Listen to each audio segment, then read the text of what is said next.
Hey, how's it going, everybody? It's Jazzy, Video Store Sasquatch here, and we are going to go back to 1998 for a little lesser-known comedy directed by Bob Saget. It was called Dirty Work. It stars Norm Macdonald as Mitch Weaver, Artie Lang as Sam Kenna, Jack Warden as Pops, Traylor Howard as Kathy, and Christopher McDonald as Travis Cole. Two best friends make a revenge for hire business, and they call it dirty work. Basically, when he decides that it's his business, he says, "We're gonna do your dirty work for you."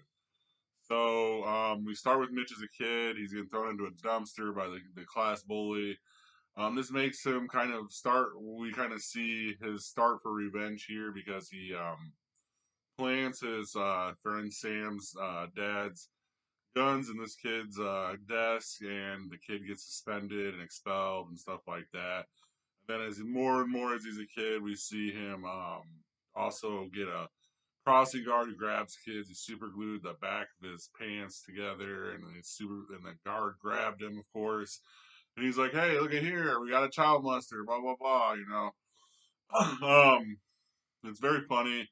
It's kind of really good, funny opening. It kind of shows you also why he is the way he is, because at one point his dad, who's a boxer, Pops, Sam's dad, and his dad, we end up finding out who's his boxer is a boxer named Pops, told him as a kid, do not take shit from anybody, and he pretty much held on to that motto for his whole life here.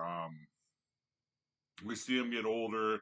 They're in their mid 20 here. It's funny to see Norm Macdonald here. It's funny to see Artie Lang too because they're both so young here.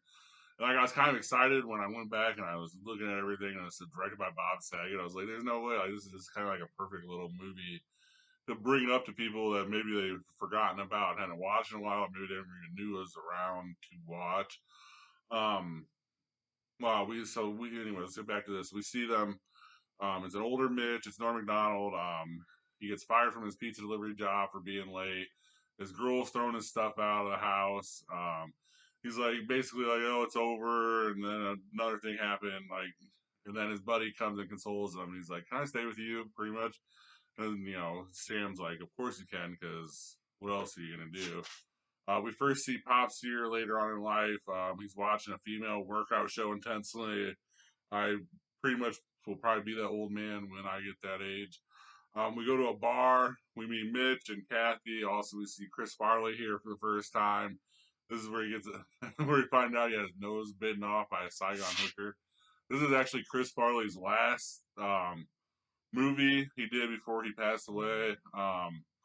He wasn't credited for everything, but he is in this movie, and he is in this movie a couple times, and he plays just this wild, outrageous character with his nose bitten off in the front there by a Saigon hooker, and we end up seeing her later too.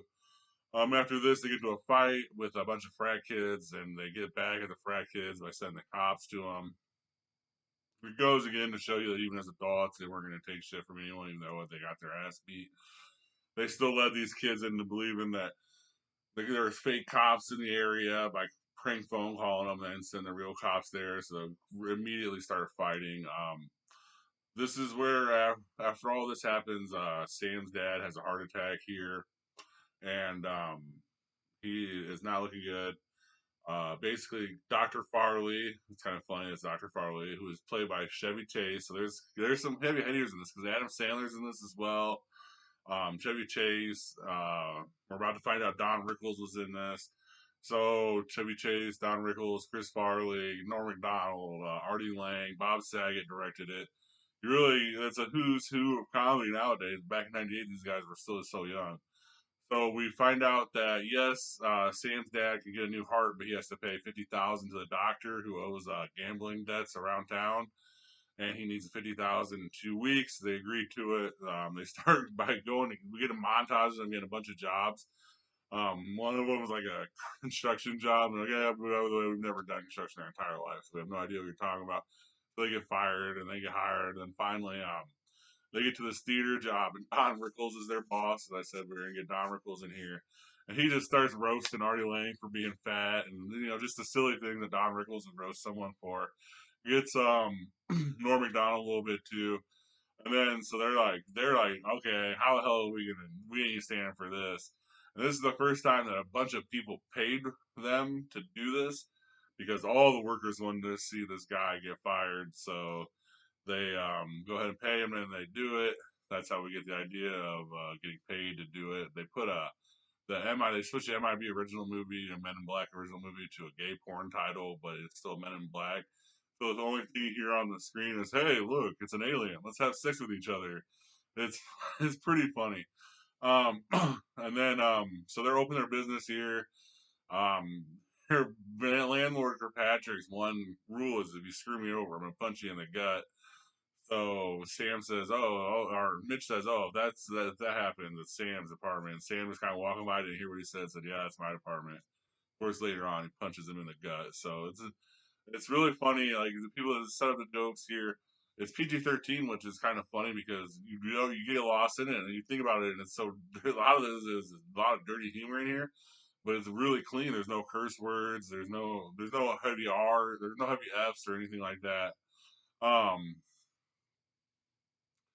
So Kathy's strolling by while they're setting up their business here. Mitch starts like ripping them, like asking her, just tries to get her attention because he met her at the bar, he liked her, and when all that happens, her boss is just a douchebag, and he just calls her out. So Mitch decides to get back on it and gets a free little ad business out of it by putting a bunch of hookers in the car lot of the cars, in the trucks of the cars here.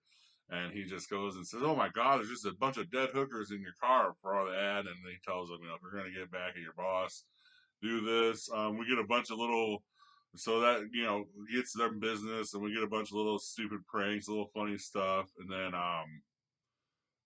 it's constantly going back and forth with Chris Farley too here, trying to explain like how like he like broke his leg and broke his arm, and it's always just like the story of this dark, depressed doctor who is in gambling debt with the mafia and stuff like that. I mean, it's funny. Um, Finally, we meet Travis Cole, who's like the rich guy, pretty much in New York at this time, real estate mogul. So you pretty much have to compare him to Donald Trump, even though it's not really Donald Trump. You know what I mean?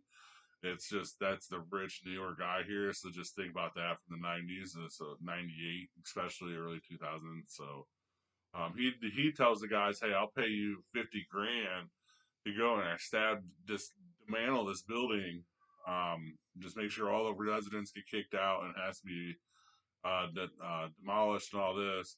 They agree to do it. They do it. Of course, Travis Cole fucks them over, and that's kind of where the movie is going. And then they get back at Travis Cole, get the money. Everyone's happy. It's one of the funniest movies you'll watch.